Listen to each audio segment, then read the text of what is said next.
Welcome, everybody, to Visibility with Video, where each week we uncover the secrets of the universe when it comes to video marketing.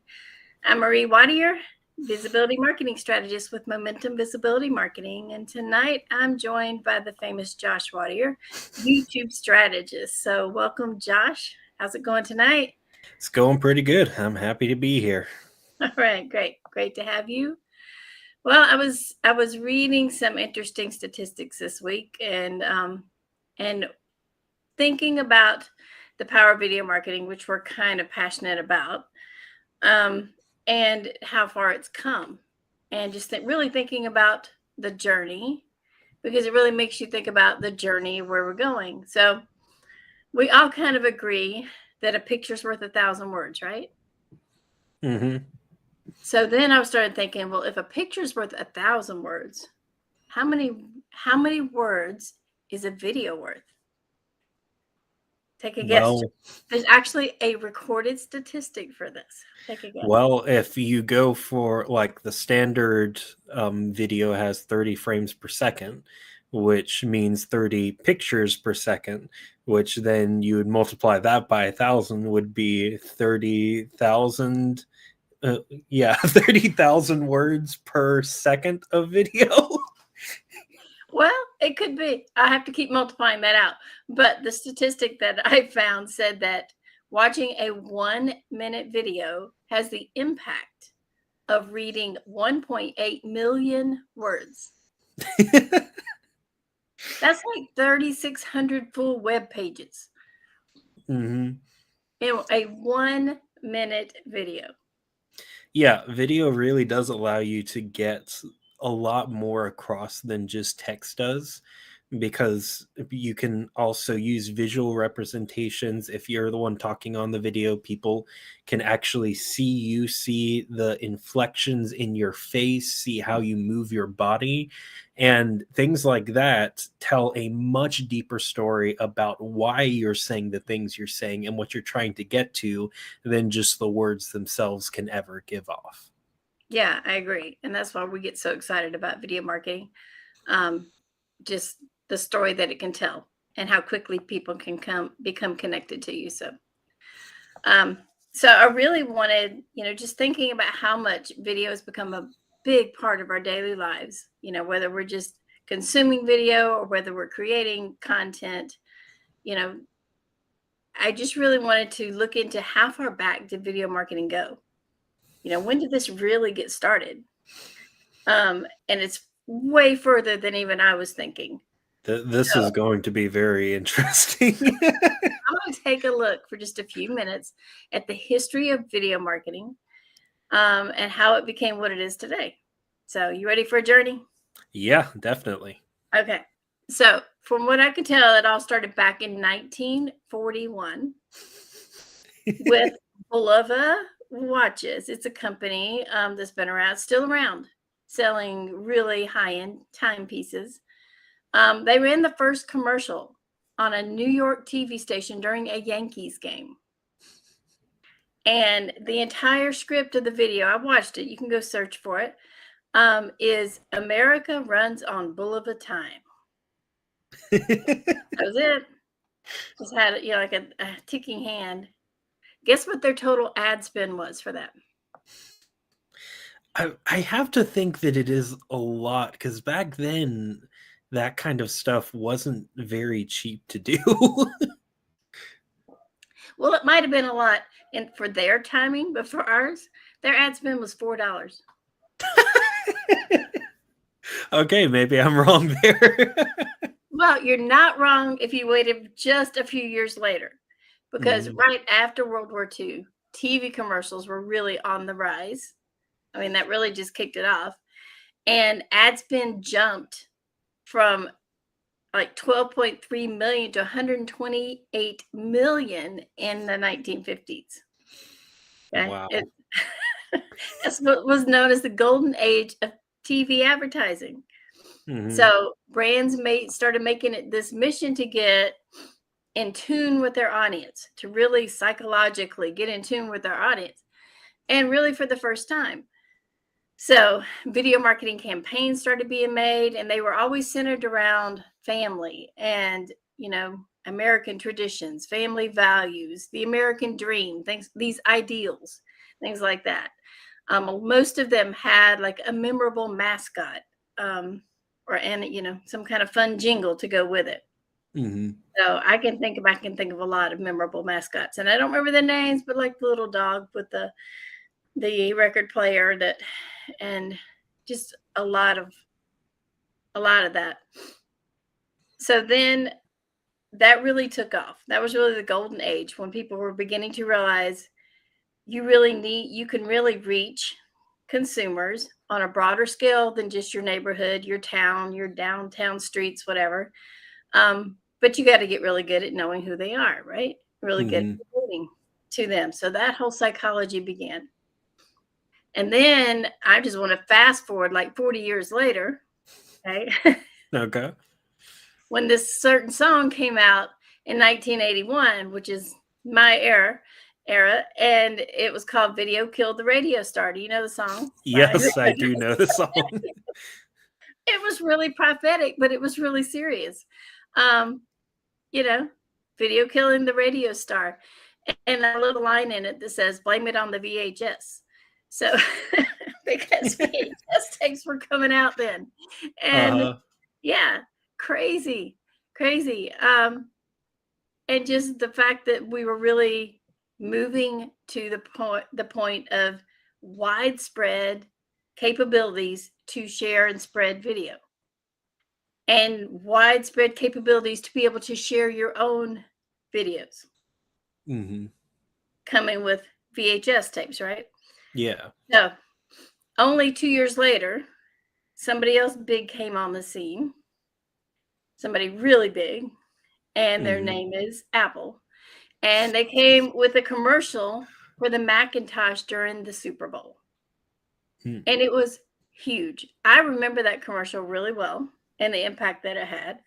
Um, it was a longer commercial. Hmm. Again, go look it up. But incredible things happened for them after that.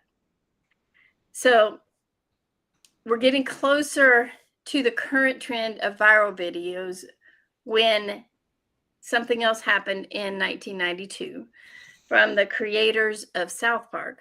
You know South Park? I've heard of it. Yeah. Okay. Well, in 1992, a video came out called Jesus versus Frosty. It was really the Uh, first viral video, and that was quickly followed by The Spirit of Christmas in 1995. And if you mm, haven't seen it, it's okay. I can't, yeah. I'm not highly recommending you go check it out, but it was widely distributed on VHS tapes and became the inspiration for South Park later. Hmm. So, just the evolution, including the first viral video of Jesus versus Frosty. I just think that's kind of funny. Yeah.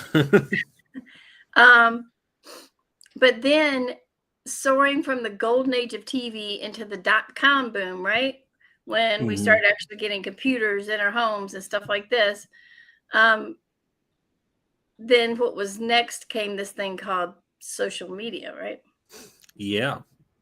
Yeah, that thing. And that changed everything. It really, really did. So I want to talk about some of the first widely shareable, almost exclusively online content shot in digitally and viewable online. Do you know the first viral videos were out long before YouTube? I mean, it wouldn't surprise me because there are some of those social media platforms are older than YouTube, but YouTube is older than me, so I didn't live in the era with that. Okay. There's this little video called Numa Numa. Do you know it? Oh yeah. Okay. Yep. Huge, huge, like crazy. It's now playing in my head.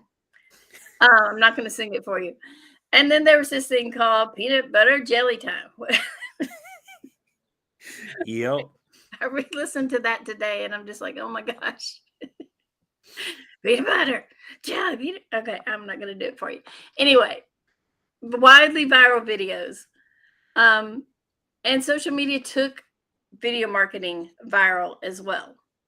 I Mhm. mean, and when it comes to viral internet videos, no platform has ever been more influential though than YouTube. Mhm.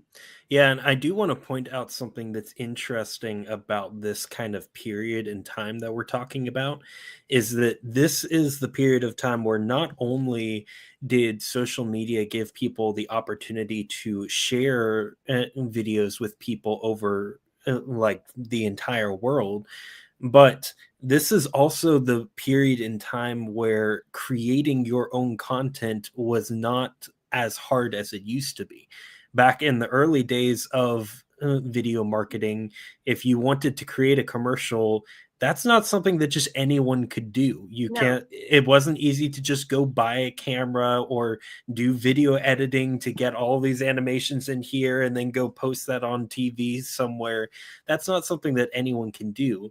And at this point in time is when it gets to the point where the regular average person had easy access to be able to create their own content and also be able to share that content with anyone they wanted. And that's why it, video content just kind of skyrocketed in this area.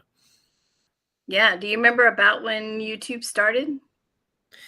I don't remember it off the top of my head now. It was 2005. Mm. And it's funny thinking about this journey. 2005 is just not that long ago. Yeah, it really isn't. It's to me that was mind blowing. Just thinking, oh my gosh, thinking of what has happened since 2005 when YouTube started to now. If Mhm. you just multiply that going forward, oh my gosh, what is coming? I can Yeah, only because also since social media and YouTube kind of opened the world of video content to anyone being able to do things, the way video content changed, the pace at which it changed increased substantially because now you have millions of people who have the ability to watch, comment on the content, but also create their own content, which means you just have a lot of people bringing new ideas and bringing new opinions into how you can do video marketing and make it better. Yeah, well, I mean, YouTube really set the example for everyday social media users to become content creators, like you're saying. Hmm. Like, creating videos about cooking or baby gear or video games or whatever. It really just opened that door like never before to say, it's wide open. Share what you want to share. This is your world. Go for it. And I think before then, nobody even considered the idea that, wait a minute, I can share my stuff and people are going to want to see it. And Hmm. yeah, that whole community, the worldwide community getting smaller as we all start sharing. So really revolutionary. Yeah. So, it didn't take long after that big brands like Nike um, realized, the opportunity of connecting with a worldwide audience through that kind of video. And then they put out the Ronaldinho video, the soccer player that went viral, setting a record and got 1 million views, which back then that was huge, Hmm. like the first time. So it was a few months after that that, you know, the video, I mean, you remember what the first video that came out on YouTube was, right? Yeah, it was the person at the zoo, wasn't it? Yeah. Me Just at the like, yeah, just showing off zoo. them being At at the the zoo. zoo. Yeah, to go from that to Nike not long after that, getting their 1 million views. Um, Hmm. and then a year later, somebody else stepped in because they realized, wait a minute, this YouTube thing is onto something, and we really need to get our piece of the pie here. And that was Google. Google and YouTube were not always a thing together, Yeah. very separate. But then Google realized the possibilities of video in searching and marketing. And so they bought YouTube for like 1.65 billion, best deal ever. Uh, Hmm. and they realized just the power of having search engine optimized content, video content for the first time. Hmm. And that was world changing. Yeah, because again, when you look at content on most social media platforms, most of the time you don't go to social media platforms to search for something. You go there and then the platform shows you whatever it wants to show you, and you usually just end up scrolling the homepage or something like that. But YouTube is very different to all those other places in that it's like a social media platform, and that there's a lot of communities on there. There's a lot of people creating content for their communities on there, but it is also first and foremost a search engine, which means that if you want to find something, you can very easily find it. And a lot of people come to YouTube to search for things like that. And because YouTube has everything optimized as a search engine, it's also really good at just finding the things that you like to watch naturally and showing them to you without you having to search for them. Mm-hmm. So YouTube was kind of like a revolutionary idea when it came to content sharing online, because before that, it really was more of just the post a piece of content, within 2 days it's gone, post another piece of content, within 2 days it's gone. Whereas with YouTube, it's like, no, I'm going to post a video, and for the rest of my life, anyone can look and find that video, Mm-hmm. and that video can continue to gain traction and more views and that kind of stuff. So yeah, YouTube is definitely one of the best places to be marketing with video. Yeah. Well, they set so many trends into motion. And if you skip forward to like 2007, there's so many big brands that were beginning to get on board and realize the power of this. Like the Dove Beauty campaign, the first one that came out, and I remember it reached a huge worldwide audience for the first time. And like women from it was one of the first like engagement campaigns. Women from all around the globe were engaging with the content. Mm-hmm. And such brand recognition came out of that till it was crazy. So Warner Brothers Pictures was getting involved, Sony, and their video broadcasting via YouTube. Anyway, it was just a lot was happening when all those pieces started colliding. It's just like a huge change in our culture happened. Mm-hmm. But just fast forward a little bit further, and something really big happened. It was the first viral video from the general public got shared. And guess what it was? I bet you'll never guess it, so I might as well just tell you. It was this lovely little clip called Charlie Bit My Finger. Oh, man. Yeah. Charlie That is an old good one. First viral video just from the general public. Mm-hmm. To this day, it has over 850 million views. And it was once the most viewed video on YouTube for a long time. Mm-hmm. It even won the Best Motion Picture in the 2014 VMA Awards. Oh my gosh. In fact, from just a person recording their own little video clip and sharing it with the world. It has been estimated that the family has earned over £1 million in advertising revenue alone since publishing that video. Wow. So it just really highlighted how many people a video on YouTube could reach and how rapidly popularity could be gained through sharing your content.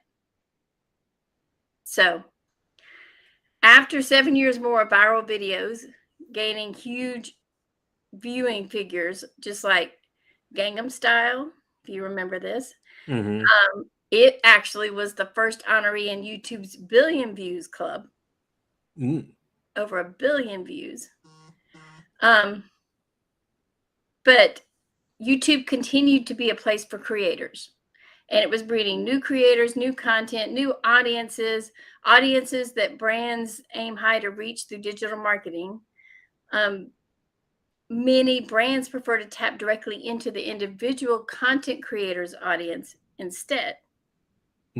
So that became a trend, right? If the content creators are beginning to have a following, then there started to be this shift to brands saying, wait a minute, I want to tap into that creator's audience instead of just trying to create our own. And that became the dawn of what we know as social media influencers. Mm-hmm.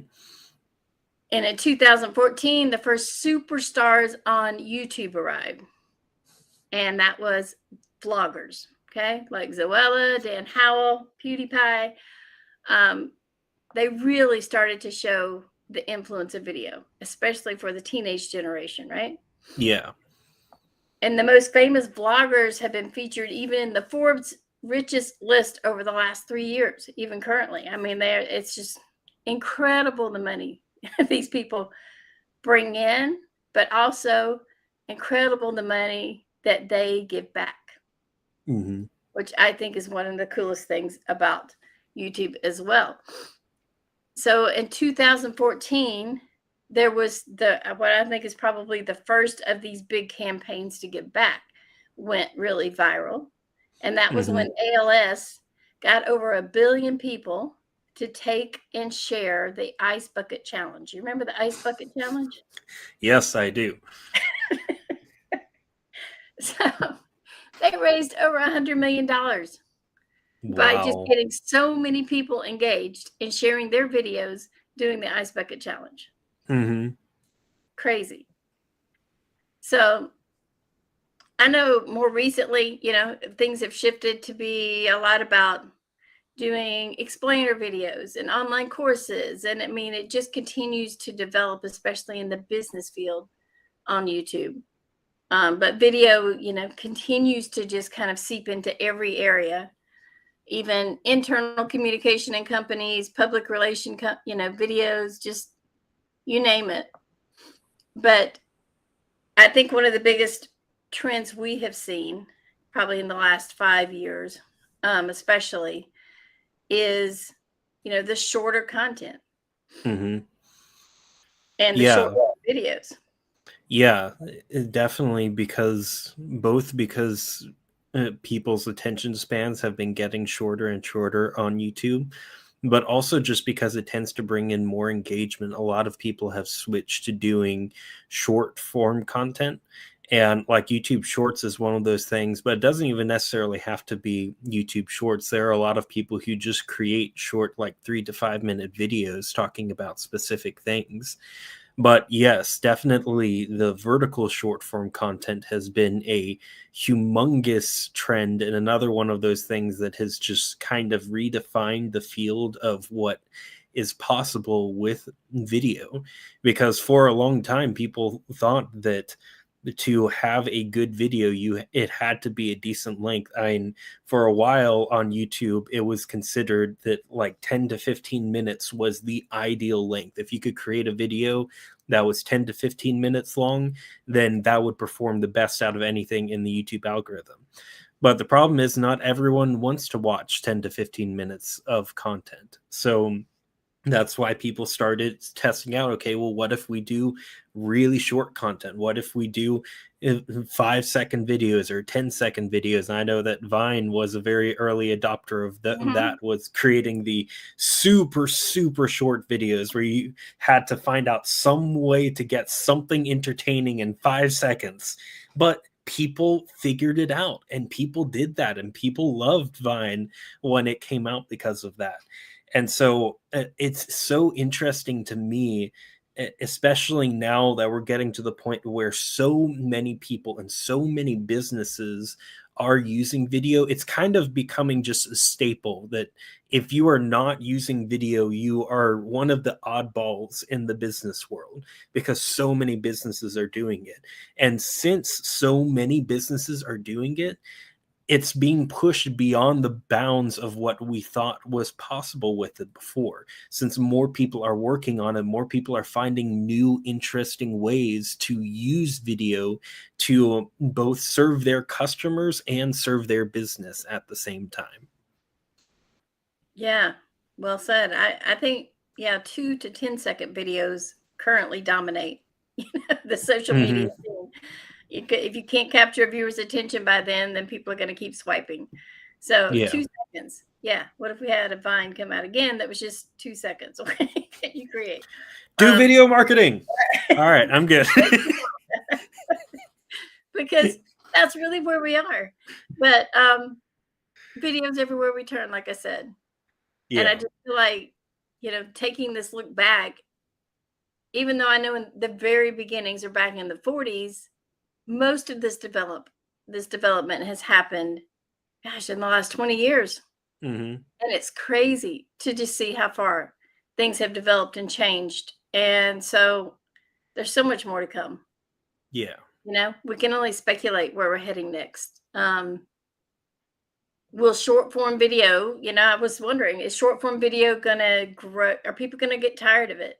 You know how they have those swings where Hmm. people, go one way and then no, they're gonna go back the other way. And so I've wondered, I know our attention spans are shorter and shorter, but are people gonna get so tired of having so many things fired at them so quickly that they're suddenly gonna start craving longer content? Hmm. You And know? then also at the same time, I feel like one of the things that some people overlook, like we talk all the time about how attention spans are short on YouTube, and that is true. But it also comes down to people are willing to pay attention to things longer if it is certain types of things that they are very interested in. That's how people can sit through a live and watch through that whole thing, because they come to it with the expectation, oh hey, this is live, this is something I'm interested in, I'm willing to wait a little bit, I'm willing for this to go longer. And I feel like that is something that's also kind of been a big trend in YouTube. I mean, like when YouTube started, and for the first probably 5 years of its life, which I grew up as someone who watched YouTube for basically all Mhm. my life, so I have seen YouTube go through many different phases. And it's funny thinking back, because when YouTube started, it really was, for the most part, the just very real, very raw, not polished at all, people just doing random things, having fun, talking about things. There was very little editing, there was very little polish in it. It was just people being themselves on YouTube. And then as time went on, people started uh, putting a lot more effort into the, let's make it super polished, let's make it very professional, let's keep, and like, let's pick up the pace so people stay interested in it. And that it kind of went on for a very long time, and still is some today. But I feel like now it's getting to the point where people have gotten so tired with the perfect professional view that they see on YouTube all the time, and now they're much more interested in the real raw content again. And because of that, they're willing to sit through a lot more if it's with someone that they really enjoy watching. So it's just interesting to see how over the years what people are interested in keeps changing, and it usually ends up going in loops through different things. Mhm. But right now I feel like people really are very interested in the real content, the raw content, the not make yourself look perfect, because they know you're not perfect. But if you show people that you're not perfect, then they can relate with your imperfections and say, hey, I'm not perfect too, I like this person. And that, Yeah. once they make that connection, that makes them much more likely to buy from you in the future. Yeah, and that's a perfect segue into just the last thing I wanted to touch on, just thinking about the flip side of that. It's cool to look at the timeline of commercials and advertising and how far it's come. Um, but it's just think about the evolution of human expression through video, how far it's come. Hmm. So think about, from the creator standpoint, how much more freedom people feel to share who they are because of video and how far it's come, how much more of, of a worldwide audience there is, how much more you can find your people out there by just being who you are on Hmm. video.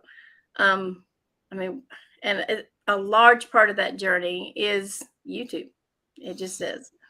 Yeah. Um, so that's why we love it so much. That's why it matters for your business. That's why, it's exciting the way that YouTube supports creators. And it continually works to support creators, right, Josh? Yeah. Yeah. They're always working to try and develop new features, because And YouTube is a huge corporation, so there are some times where some things fall through the cracks. That's always going to happen with a large corporation like that. But I do feel like YouTube has a very good understanding that without creators, YouTube doesn't exist. YouTube makes money from people watching other people's content.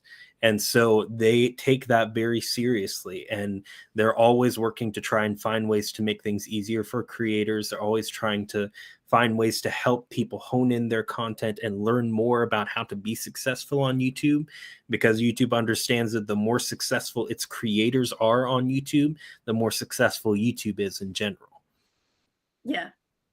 So you really can just be the person that's just me at the zoo Mm-hmm. and share your real self, your real joy, your real passion for what you're doing, and touch and find your people. You really can have a huge impact. And I'm grateful for the journey we've been on with video marketing. We've come a long, long way. Very long way. And I'm grateful. I mean, we've learned a lot and we've experienced a lot, but mostly just getting to share our passion for what we do with the world, and feel open and free to do it because we have the support of a community and the tech of YouTube behind us. And yeah, I'm grateful for the journey, and I'm excited for what's coming. I think I see a lot of good things ahead. Yeah, me too. So, if we can ever help you with your journey with video marketing or YouTube, you know how to reach out to us. Just comment below and we'll get in touch with you. But we really thank you for coming on this journey with us as a business, hanging in here, and just know there are exciting things to come. Get out there, start sharing. We're going to be watching to see what you create. So, thanks so much Yep. for joining us tonight. Y'all have